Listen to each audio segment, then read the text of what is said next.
Hello everyone, my name is Kate and today I'm going to be doing a book review. Today's book is The Trials of Apollo by Rick Riordan, Book 1, The Hidden Oracle.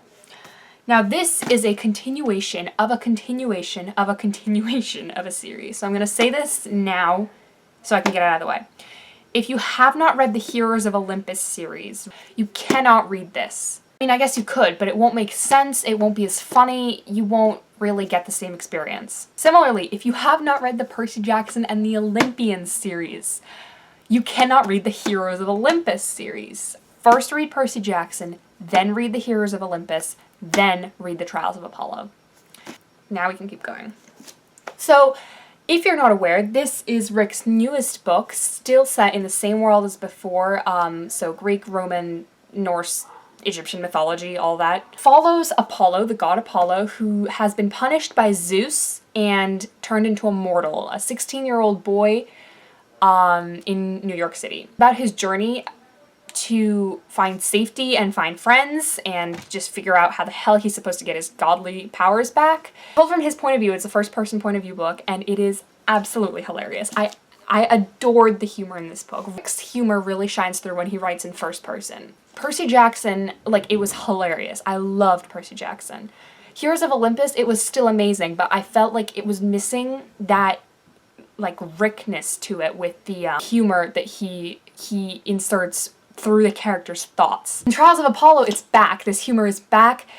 It's first person, and it's even better because, you know, you're reading from the point of view of this immortal being who's been alive since the creation of the world, and now he's trapped in this mortal body, and it is absolutely hysterical. The things that go through his head make you wonder really what the gods do. Overall, it was a very exciting read. I would give it a solid 93%, a very solid start to a new series.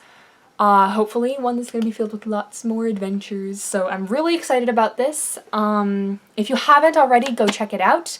I'm going to get into my spoilery section, so if you have not read the book, please leave, unless you want to be spoiled, in which case I will not be held responsible. Either stay or leave. Bye, people who don't want to be spoiled. Bye-bye. Fair warning, this review is going to contain minor Percy Jackson Heroes of Olympus spoilers. If you have read the Trials of Apollo, but you have not read those and are planning to, then I will insert a picture. A screen will flash up that'll say minor, that'll say like spoilers ahead or something, and just kind of mute or click away or whatever while I kind of mention that. So the book starts out in New York, and Apollo has been dumped from the heavens into a dumpster.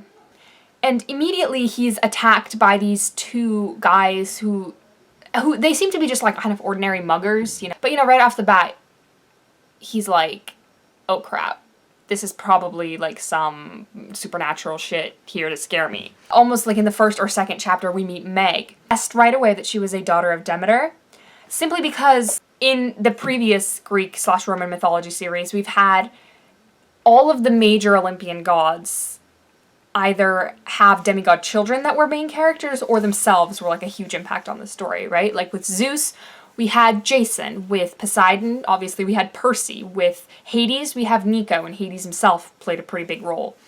Hera was a pretty big player in the Heroes of Olympus. Hestia showed up in the end of the Percy Jackson series. Let me think.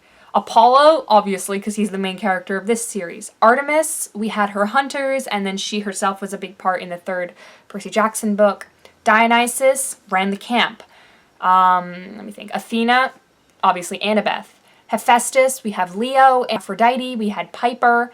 Ares, he himself was pretty big, and then we had Clarice, who was a daughter of Ares, so Ares had his kind of part.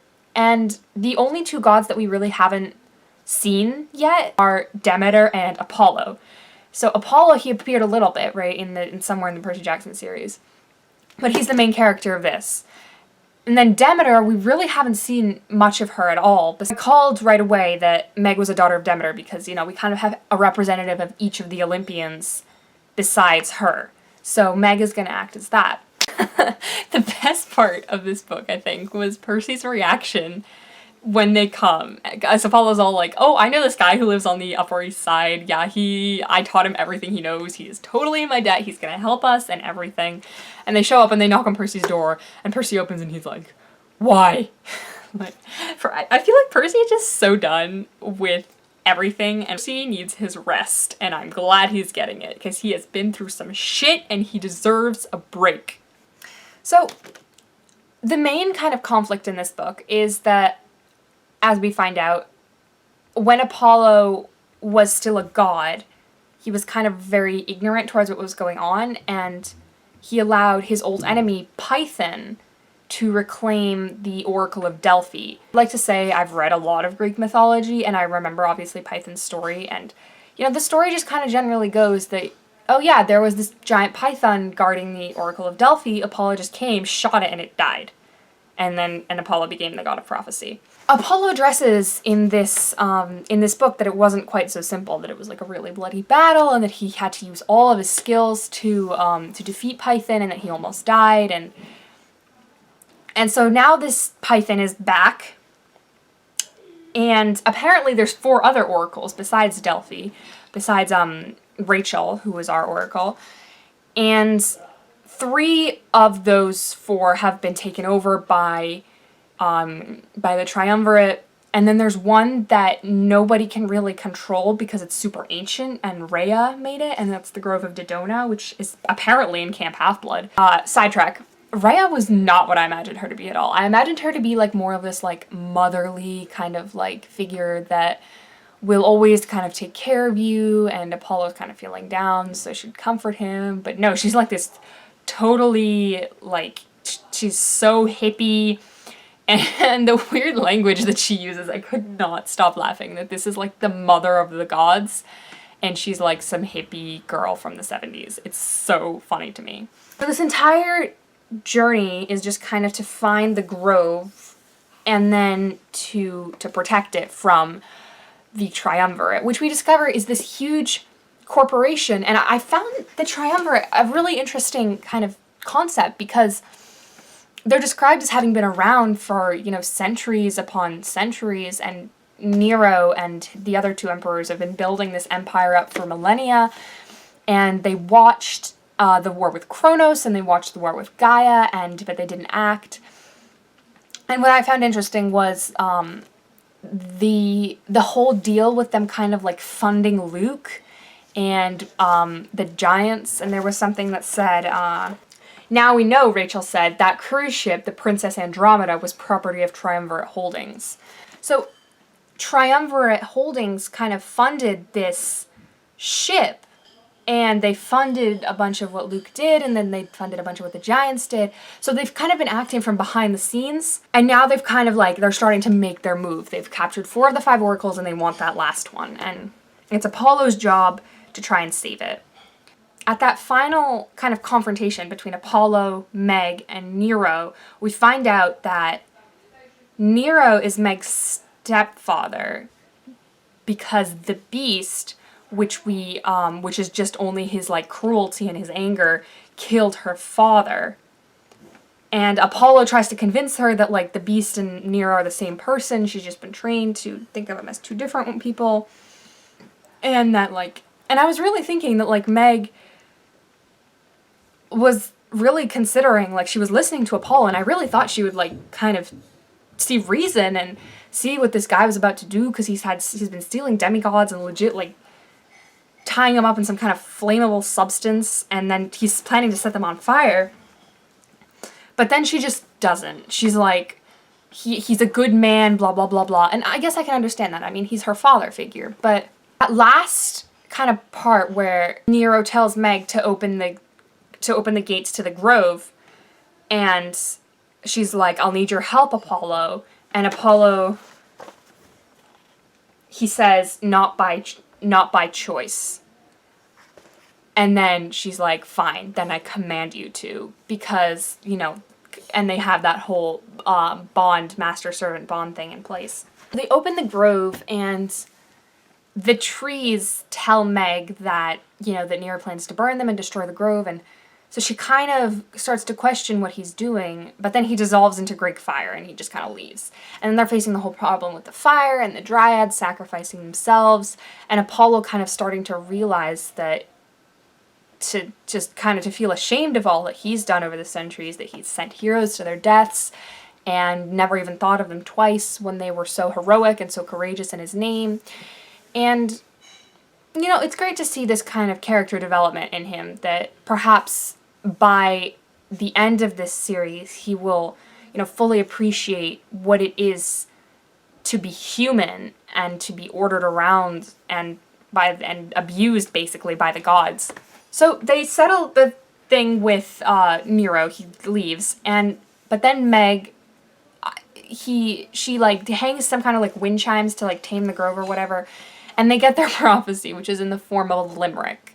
There once was a god named Apollo who plunged in a cave blue and hollow. Upon a three-seater the bronze fire eater was forced death and madness to swallow. So this is kind of our next prophecy that we're gonna act upon. And so there once was a god named Apollo. You know, that line is pretty self-explanatory. Thankfully these aren't as cryptic and vague as the oracle used to give in Percy Jackson and then in the Heroes of Olympus. This is just kind of, you know, it's the very Rhea style that we meet. So then the next line is, who plunged in a cave blue and hollow. So we don't really know what that means yet. Upon a three-seater, the bronze fire eater was forced death and madness to swallow. So most of this is pretty clear, kind of what's going to happen, although obviously we don't know what the three-seater is or who the bronze fire eater is, although that does become clear toward the end of the book. We do see Apollo kind of grow attached to her, which was kind of sad to see him so betrayed, that, you know, he found a human and that he, like, despite that she was annoying, he started to like her and consider her like his friend, and then she just kind of leaves. And I felt sad on Apollo's behalf. So then they're fighting that giant statue, and, you know, Percy shows up to save the day, and Nico does his part, and Will, and Apollo and everyone, and he enchants that arrow, and blah, blah, blah, blah, blah.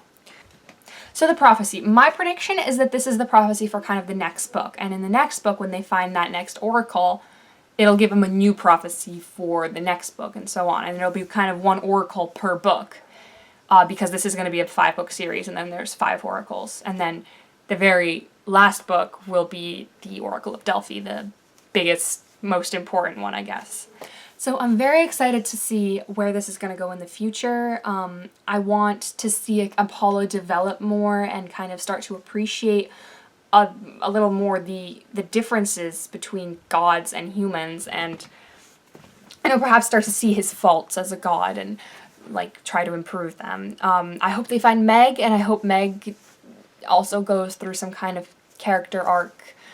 Leo's back. Oh, right, I totally forgot to mention that. Leo's back, and Calypso's with him, and Festus, and greatest part was Leo was back, and they legitimately lined up to punch him for disappearing like that. It was so funny. I couldn't, and he was talking with Apollo and Percy and crew while people just kind of walked up to him and punched him in the arm or in the face or slapped him, and it was great.